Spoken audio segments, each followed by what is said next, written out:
Very good morning बच्चों। मैंने पिछले क्लास में बताया था कि आज हम लोग हिंदी साहित्य के इतिहास में दूसरे काल यानी भक्ति काल के विषय में विस्तार से चर्चा करेंगे। और ये मेरा वीडियो 5-7 मिनट का ज़्यादा से ज़्यादा होगा। वीडियो नया है, अगर कोई त्रुटि हो तो मुझे मेरे साइट पे जरूर कंप्लेन लिखिए और आपका सुझाव भी आमंत्रित है। दूसरा काल हिंदी साहित्य का होता है भक्ति काल।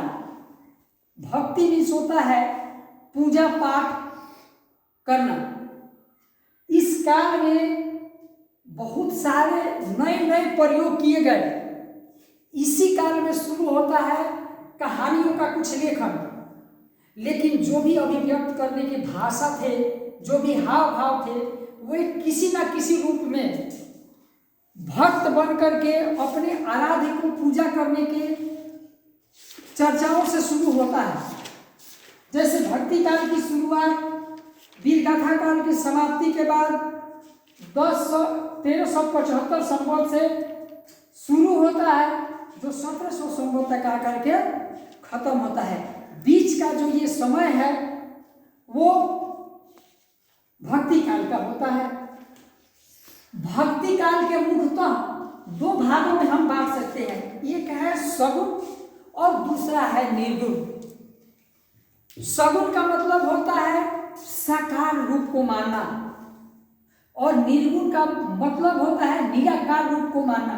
जैसे हमारे समाज में देखने को मिलता है, चाहे वो हिंदू समाज हो मुस्लिम समाज हो, कबीर के जितने चाहने वाले थे वे निर्गुण धारा को मानने वाले लोग थे, और जितने राम को चाहने वाले थे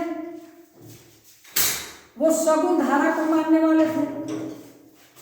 तो सगुण का मतलब मैंने पहले ही बता दिया। सगुण का मतलब होता है साकार रूप को मानना।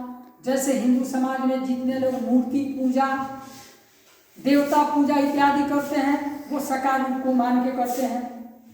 और दूसरा रूप है निर्गुण। निर्गुण का मतलब होता है निराकार भगवान को मानना। जैसे हिंदू समाज में भी आज कबीर धर्म को मानने वाले जो लोग हैं इसी निर्गुण धर्म को मानते हैं, इसी निर्गुण शाखा के अंतर्गत आते हैं वो। और जो हमारे देश में एक बहुत बड़ी आबादी है मुस्लिम लोगों का, जो अपने अल्लाह की सजदा करते हैं, दुआ करते हैं, इबादत करते हैं, वो निर्गुण रूप को मानते हैं। जैसे आपने मस्जिदों में देखा होगा कि हमारे हिंदू परिवार के घर जैसा किसी का मूर्ति, किसी का आकार प्रकार या फोटो नहीं लगा होता है। वो निर्गुण ईश्वर को मानते हैं, वो किसी आकार और प्रकार को नहीं मानते। लेकिन जैसे ही हम सगुण की बात करते हैं तो सगुण भी आकर के दो भागों में बंट जाता है। दो भाग क्या है? पहला राम आश्रय शाखा। जितने लोग राम को मानते हैं, साकार राम को मानते हैं, वो राम आश्रय शाखा को मानने वाले हो गए। जैसे एक इसके प्रमुख लेखक हैं या एक हमारे जो ये कवि हैं तुलसीदास, जिन्होंने रामचरितमानस लिखा। इसमें राम के सारे गुणों की चर्चा करते हैं, नट से सीख तक।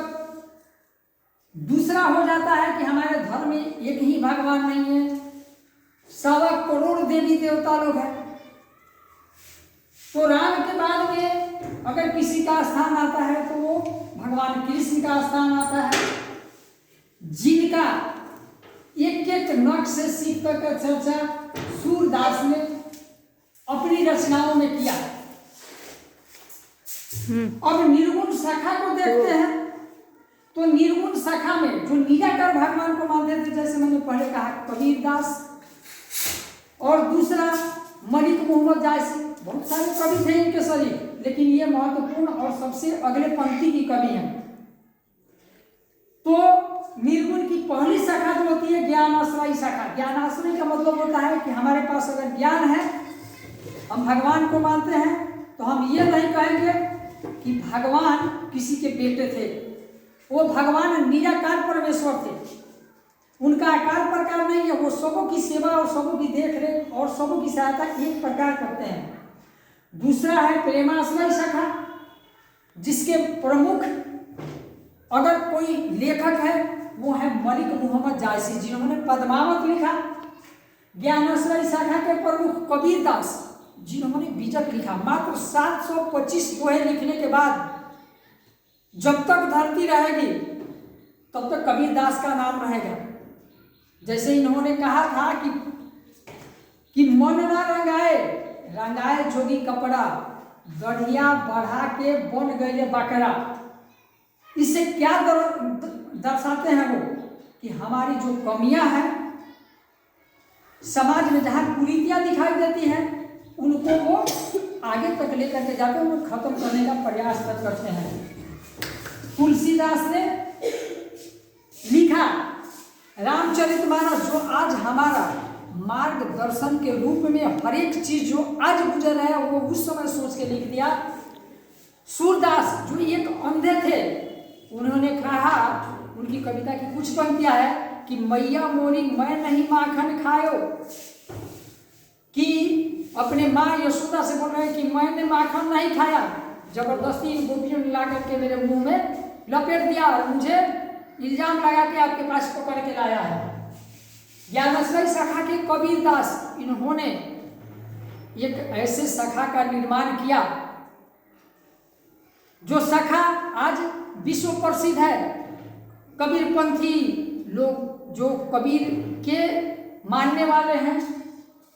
प्रेमाश्रय शाखा मलिक मोहम्मद जायसी, जिन्होंने पद्मावत लिखा, और पद्मावत एक ऐसा ग्रंथ है जिसमें सिंघलदीप की राजकुमारी पद्मावती का चरित्र चित्रण इतने ढंग से किया कि वो तो कुरूप हैं हमारे लेखक मलिक मोहम्मद जायसी, लेकिन जो सजीवता से उसका वर्णन किए, उस तरह से वर्णन देखने को इतिहास में कभी कभार ही मिलते हैं।